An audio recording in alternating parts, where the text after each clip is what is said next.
बड़े हो गए होते अगर टांग खींचता तो मेरा समाज, लेकिन किसी ने नहीं खींची ना टांग। सबने सपोर्ट किया, सबने हाथ खींचा, सबने आगे बढ़ाया।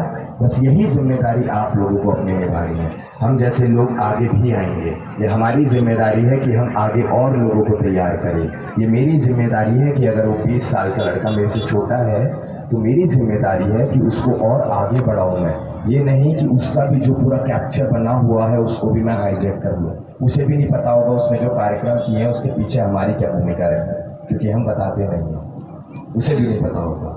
ठीक है, तो ऐसे बहुत सारी चीज़ें हैं। आप लोगों के बीच अगर कार्यक्रम किया है तो हमने जितने भी कार्यक्रम पीछे किए हैं तो वो लोग थे जिन्होंने कार्यक्रम करवाए हैं, जो इस प्रदेश से दूसरे प्रदेशों में काम धंधा कर रहे हैं। कहीं उन्हें कोई परेशानी हुई तो उनका फ़ोन एक भरोसे के साथ, एक उम्मीद के साथ आपके समाज के सिपाही के पास आया और उसने ईश्वर का नाम लेके उसका समाधान किया।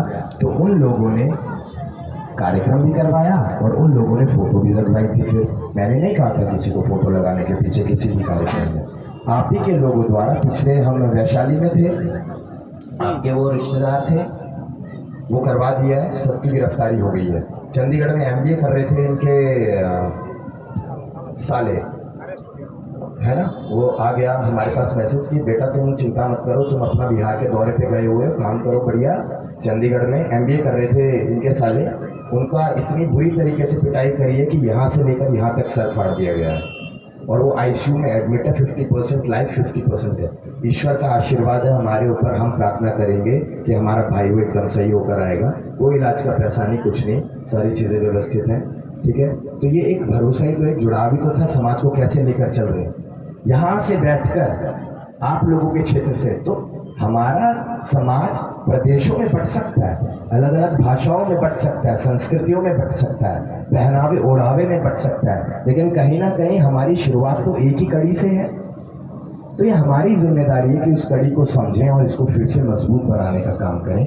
वही हमारा प्रयास है कि आप किसी भी कोने में रहें, हम लोग आप लोगों के लिए खड़े रहें। और मैं बहुत छोटा सा आदमी उस समाज का, बहुत छोटा सा सिपाही हूँ, लेकिन मेरा हर रोज़ ये प्रयास रहता है कि मेरे भाई की आंखों से अगर वो आंसू निकला है तो मैं उसे कैसे पूछूं, मैं उसे कैसे शांत करूं।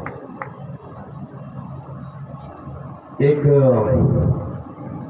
कविता सुनाना चाहूँगा आप लोगों को, अमिताभ बच्चन साहब की। तेज़ आवाज़ सुनना चाहेंगे या धीरे सुनना चाहेंगे?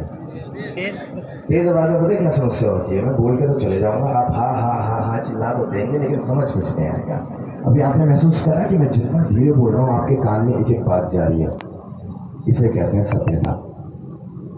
और जब तेज़ बोलूँगा तो मुझे भी नहीं पता मैं क्या बोल रहा हूँ, बस बोल रहा हूँ, क्योंकि यहाँ से नहीं बोल रहा हूँ, फिर तो बस बोल रहा हूँ, लेकिन उसमें तालियां बजा देना, कोई दिक्कत नहीं है। And age is just a number. कोई 50 साल का प्रेसिडेंट बन गया था US का, कोई 75 साल का बनाया, तो age is just a number. आप लोग मेहनत कीजिए, सफलता आपके कदम जरूर छूएंगी।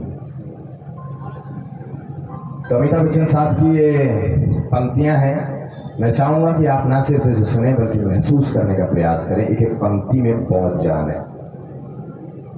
तू खुद की खोज में निकल, तू किस लिए हताश है, तू चल, तेरे वजूद की समय को भी तलाश है, समय को भी तलाश है।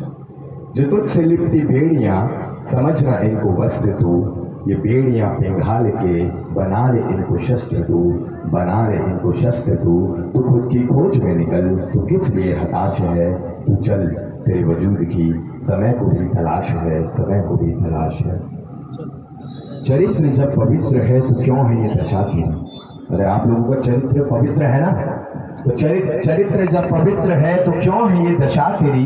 ये पापियों को हक नहीं कि ले परीक्षा तेरी, कि ले परीक्षा तेरी। तो खुद की खोज में निकल, तो किस लिए हताश है, तो चल, तेरे वजूद की समय को भी तलाश है, समय को भी तलाश है। जला के भस्म कर उसे जो क्रूरता का जाल है, जला के भस्म कर उसे जो क्रूरता का जाल है। तू आरती की लौ नहीं, तू क्रोध की